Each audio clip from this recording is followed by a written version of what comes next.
Hello everyone and welcome to episode 9 of Creative Crossover. This is a show where I interview somebody working in a creative field and have a conversation with them about what they do, how they do it, and more importantly, why they do it. So before we get into today's show, as always, please do connect with me via social media. It's at Jack Spedding, which is JAKSPEDDING. Just reach out, tag a few people you think be interested in the show or you think will make good guests that will help us grow over the coming months. So today's guest is Thomas Marriott, also known as the Digital Marketing Punk. Okay, hi Tom, and welcome to the podcast. Can you just tell us a little bit about who you are and what it is you do, please? Yeah, I'm Tom, also known as Digital Marketing Punk. What I do is I'm a punk in digital marketing. Essentially, I got really sick of digital marketing being about, all about agencies and, small businesses being missold agency work and all the digital stuff. So I decided to get angry about it, and that's how Digital Marketing Punk was born.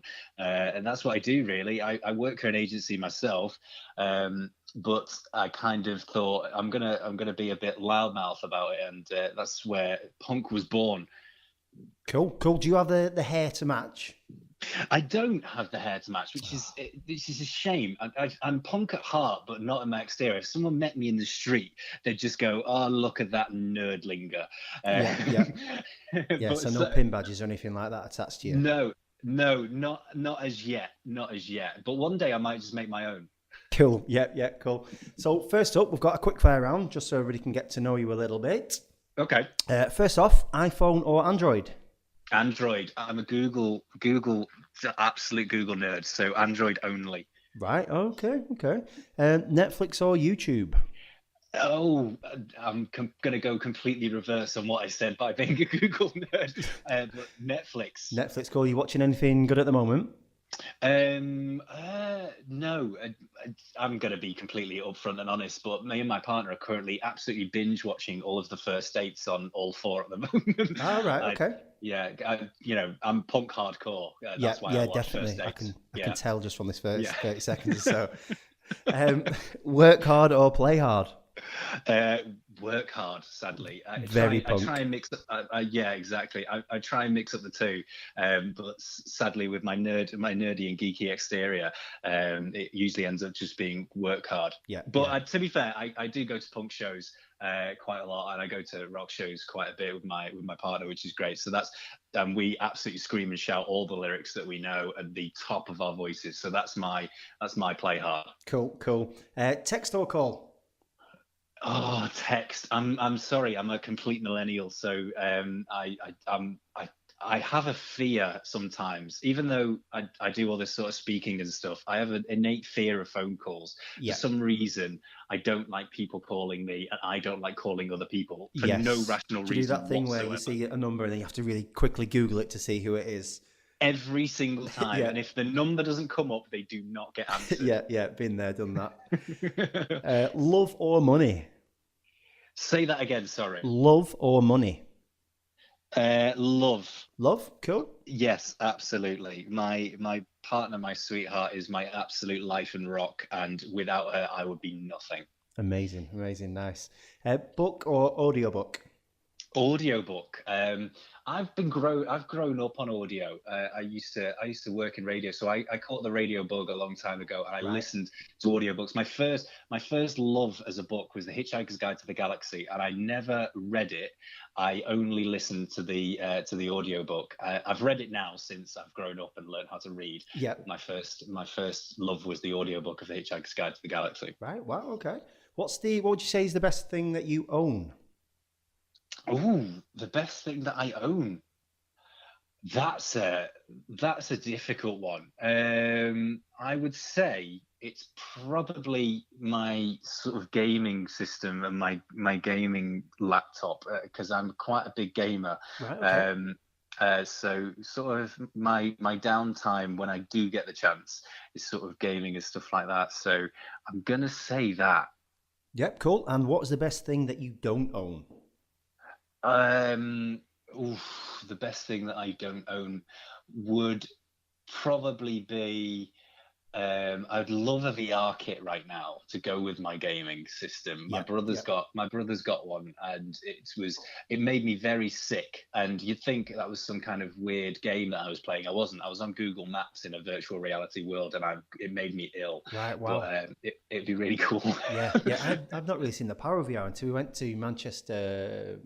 Yeah, Manchester Museum last weekend with my daughter, and they have a little VR thing there where you sort of scan a QR code almost, and it brings up like the T-Rex moving around and that kind of thing. And for Yeah, me, it was like, okay, but for my daughter who's 3 years old, VR, that is her future, and to her it was yeah, absolutely amazing. Like she didn't take absolutely. off these glasses; she was just walking around with these glasses on. It's like there's actually things happening outside of your Google Glass, and it was like, oh yeah, just keep Google Cardboard rather. And she was just walking around with these cardboard things on, oblivious to what was actually happening, living in this little VR world. But yeah, I hadn't really seen the power of it up until then, and now it's like, wow, And I do you need to know what? get in on this. I brought in Google Cardboard into my office one day while the World Cup was on, Yeah. because BBC had brought out an app where you could watch the football in virtual reality All through right. Google Wow. Cardboard. Yeah. Yeah, and our designer was just sat there for a good 2 hours just with this headset. Didn't even realise he was facing the wall and just looked like a complete numpty Yeah. watching the Yeah. football Yeah. Yeah. through Google VR. Yeah, yeah, it was just strange watching this little 3-year-old like wandering around and everyone's looking like, what is going on? Like bad parents. It's like, no, it's educational, guys. Right, cool. So take me through your creative journey. I know you mentioned radio before. Where did it all begin for you? Yes, I worked in radio a long time ago. The journey of starting radio was a weird one. I was at university at the time, and I had a particularly bad day, so I went to the pub as every good student would, Yeah, and some girl came up to me and started talking to me, and it was in the northeast where I was at the time, and I wasn't having anything to do with it. I didn't care, and she was really thick, in the nicest possible way, but she was really thick. yeah, She didn't know where the Milky Way was or anything, and so I was trying to sort of describe where the Milky Way was and stuff like that. Anyway, the conversation was what I love that. what That's they how you thought. judge someone who gets thick, that they didn't know where the Milky Way was. That's They thought 95% of the population. no, they thought it was just a chocolate. Ah, right. Yeah. Okay. Yeah. So I'd had this conversation, and someone sidled up to me that day and said that conversation was really funny. We're just starting up this radio station. Would you like to join me on the breakfast show? Right. Wow. And then the next morning, while I was hungover, I got a call at 5 a.m. saying, like, "Where the hell are you? Yeah. Yeah. Oh no. Will you come down?" And that's how my radio journey started. And Nice. so I moved on. I moved on from that, and I moved into sort of. I moved away from radio, should I say, and moved into digital marketing. And I worked in an agency and started working there and moving my way up. And then I started on my own for a bit and just learning, because most of the time you're sort of learning in the early stages, because you Yeah. don't realize just how much you need to get to know about digital marketing and everything. Yes. And so I've gone from agency to agency, learning as much as I could, and now I'm at my current agency now. And Punk started, which was an idea I had years and years ago, trying, just because I got really frustrated with the way that digital marketing was sold. It was just sell it for as much money as possible, and it doesn't matter what the results are, it doesn't matter what we do, it's just sell it for as cheap as possible. This seedy underworld of digital marketing really got to me and really annoyed me. And it's really simple and easy to actually do, and if you're a startup and if you've not got the budget or the money, then it's really a shame that a lot of people are just priced out of agency services and digital marketing services. So I thought, you know what, I'm just going to go and tell people that they can do this and they can start off themselves, and it can be cheap, it can be easy. You just need to be told how to do it and just guided, someone to hold your hand through the journey. And that's where Punk came from, and that was the idea. And I created the Digital Marketing Punkcast to sort of help people with that, and it's sort of evolved from there, really. Yeah, definitely. So do you see sort of the traditional marketing agency as it was? Do you see that going the way of the dodo? Do you think empowering people to do it themselves and people doing it themselves is sort of the way forward? Platforms now are giving people so much accessibility, and you look at Google and the way they're doing things. Google don't want agencies in the middle of their and it's probably mostly for selfish reasons, but they don't want agencies in the middle of their services when they're sort of the client, the agency, and then Google. They want to have that connection between the client and themselves. And platforms like Facebook and advertising platforms like that are getting so much more accessible. The only real issue is the sort of web development world, where you do need some kind of expertise. Obviously you need the knowledge, but you need the expertise in terms of programming and coding to be able to do certain things. And so I do kind of see that happening to a certain degree and to a certain level. And even the web development world is becoming a lot more accessible. Code's becoming a lot shorter and shorter and shorter. You don't need to know as much as you used to. You don't need to know the back end.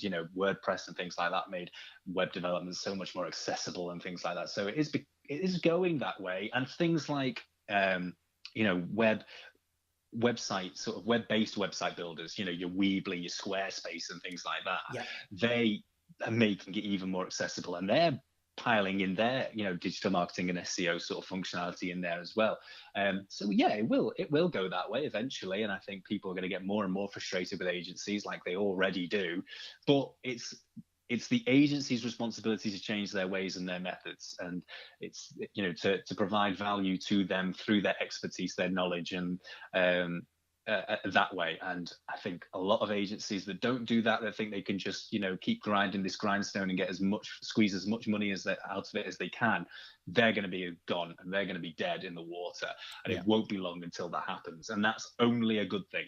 Yeah, definitely. So do you see sites such as WordPress, Squarespace that you mentioned, do you think they are a good thing? Because I know I see a lot of, from my own personal background, I see a lot of poor photography. I'm guessing from your side there's also a lot of poor digital marketing. So Google is maybe wanting to cut the agency out because a lot of people may come along with their PPC campaigns, not know how to do it, and they're picking up all the extra money from people doing it bad. So do you see it as a good thing, people doing it themselves, or? It is a good thing, but the issue is that no one wants to give away the secret. No one wants to go to someone, the client, and go, "This is how you do it well." Because that's then they've suddenly killed their cash cow. So it is the way it's going to go, as these platforms, because the platforms have become so much more accessible, and it is easier to set up and run. And Google's driving so hard in creating training resources and training material for people to go away and set up their own campaign. The problem is that at this stage, at this level, people just need to have their hand held a little bit and saying you are doing the right thing, because it's a big step to then invest in paid adverts, certainly on Google, where you could be spending upwards of 50, 100, some of the campaigns I manage, thousands of pounds per day. So it is that way. And until you can take that uncertainty out, and you can take this weird sort of dark voodoo aspect of digital marketing out of people's mindsets, then it is going that way. Yeah. So do you think experience is still a good thing to have in digital marketing? I know when Google, was it the Panda update, and they've changed maybe 120 things in a really short space of time? Or do you think people can get in really quickly on the bottom, learn the basics, and then you're almost at a better place than people who have been doing it for 10, 15 years, where maybe they've got an idea of something in their head where SEO, white hat, black hat, etc. works, but it's changing that quickly that it doesn't really matter where you're coming along that ladder, you can sort of hit the ground running. Absolutely. It's, the changes used to be, certainly with Google algorithm and all that kind of stuff, the changes used to come every, you'd have 6 or 7 per year, the big major changes. Now they're being chucked out on a daily basis. I heard a stat the other day, and I don't know, I can't qualify it, but I heard a stat the other day, it's seven algorithm changes per day that happen. Wow. They're all unconfirmed algorithm changes, but and confirmed ones are very, very different. But because now artificial intelligence is getting involved in Google algorithm update and things like that, the changes are happening. So we have no idea what's going on. And as soon as artificial intelligence does take over the Google algorithm, we'll have no clue, and Google won't have a clue what's going on with the algorithm. So the point is, and this is where digital marketing punk came from, the idea is you can do it. You need the confidence, and you need the confidence to do it, But what you do is you do it the DIY approach, which is what Punk is about. You go in, you do it, you try it, and if it works, it works. You adapt, you change, you see if you can get more from it. If it doesn't work, you go back to the beginning and you start again, and you try something different. You try this way and you try that way. And it's just so it's almost A/B split testing yourself constantly and seeing what evolves, what works. Exactly, because at this stage and the rate of things are changing so rapidly and so quickly. Experience has less of an impact. I see a lot of SEO experts out there, and it really annoys me. They say they have 20 years experience, and I want to turn around and say I don't care if you have 20 years experience, because you are still using those SEO expertise that you claim to have from 20 years ago. You're still using those techniques, and you think that that's still working for you. And I'm telling you, it's not, and it won't work for you for much longer if it is. So it doesn't matter how much experience you have in the field. It's all about whether you're actually on the cutting edge of it, and you're actually keeping up to date, or you're finding. And what usually happens is you find what works for you, and you keep trying and testing things to see what works and what doesn't work. Because digital marketing now is so personal to a business, rather than being how algorithms work or how platforms work and what platforms like. It's so personal to a business now that it all depends on what is working for your business or what is working for you, because what works for you might not work for your competitor. It might not work for your mate who also owns a business. It's very personal to you. Yeah, definitely. So where do you see, I know you mentioned before VR, where do you see the future of digital marketing going? Is it voice search? Is it VR? Is there something that the general public isn't quite aware of yet? Where's it going?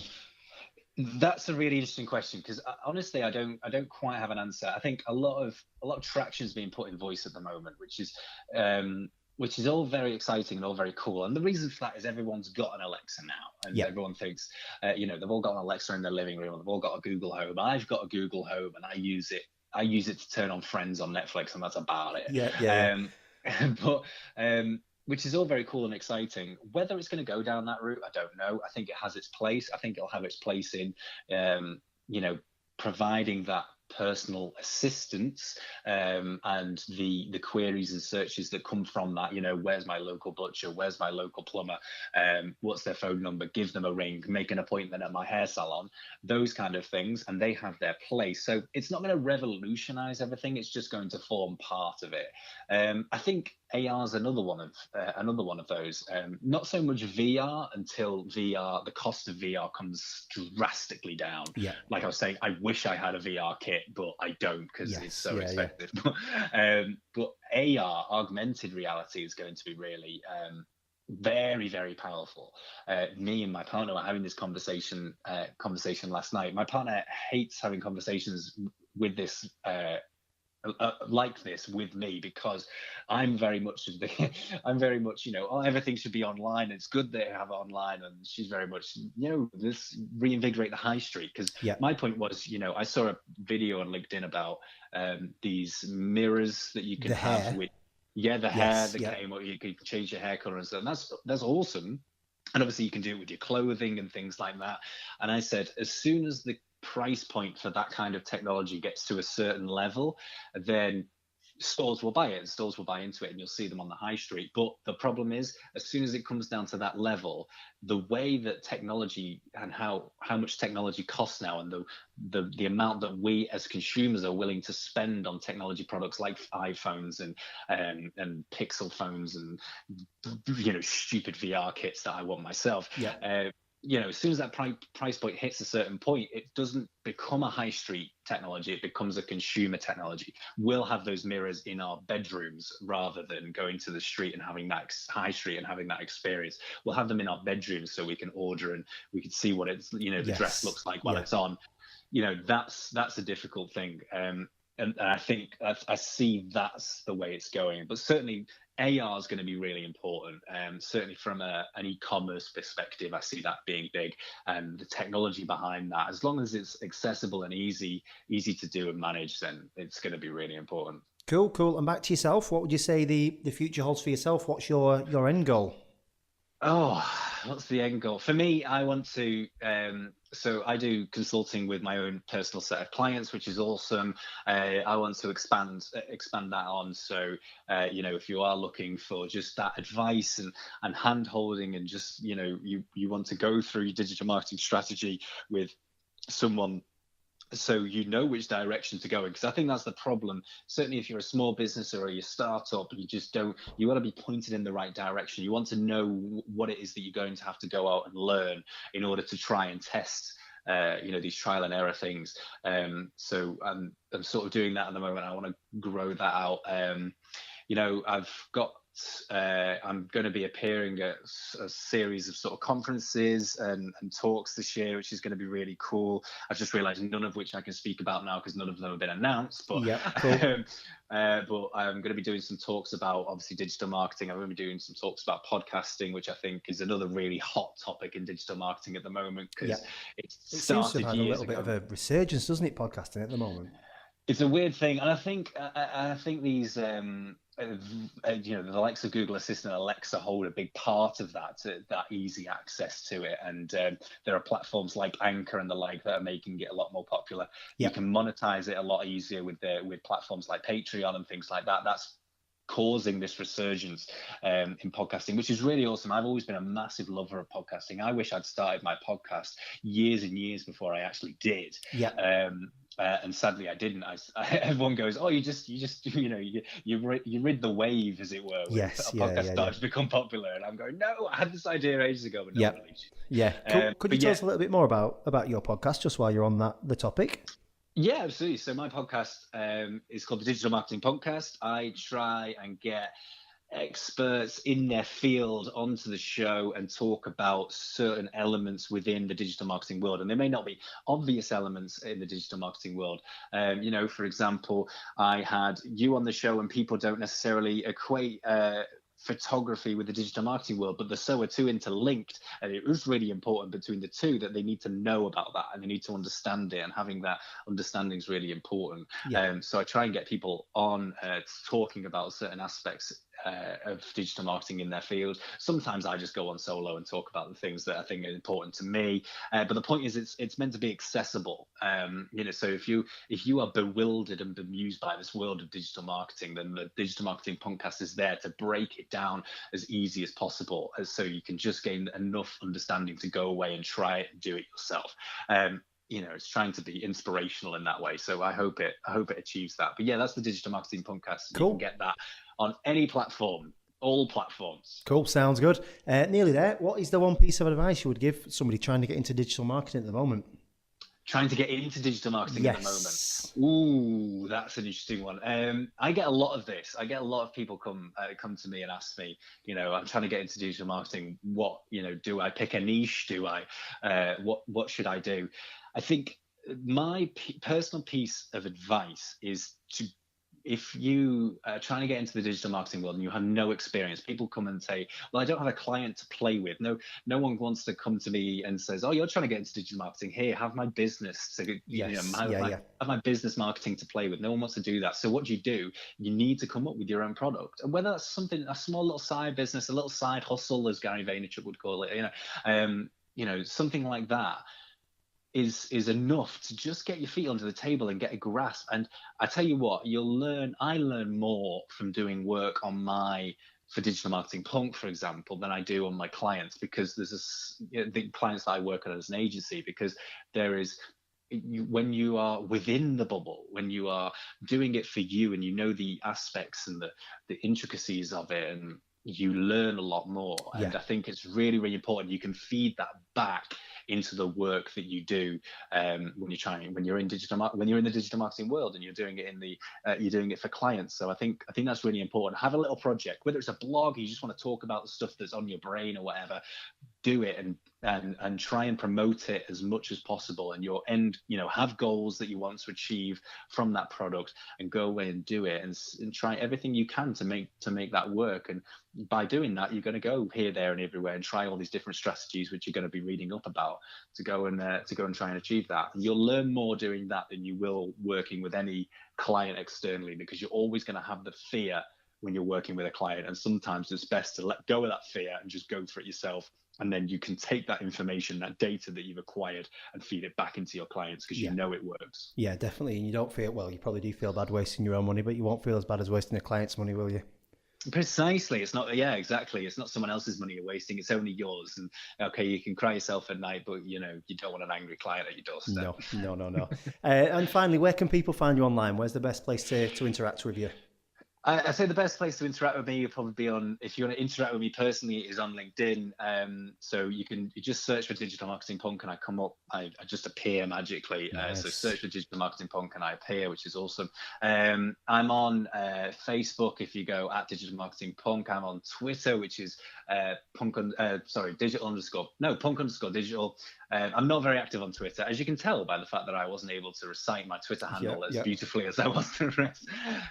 But you can also go to my website, digitalmarketingpunk.co.uk, and you'll see everything there, including the Punkcast and what I do and how I go about it. So yeah, you can find me there as well. Cool. Well, thank you very much for that, Tom. Thank you very much indeed. That was my heart's still racing. That was so quick fire. And that's it for episode 9 of Creative Crossover. I hope you enjoyed my conversation there with Tom. Please do reach out to him on LinkedIn or Facebook or wherever it is you're using. If you could also leave us a review on iTunes or wherever you're listening, it does help us grow the show. Also, if there's anybody you would like to hear on the podcast who you think would be valuable, please reach out to them via social media, tag me in, and hopefully we can get them on the show over the coming weeks. Thank you very much. Goodbye.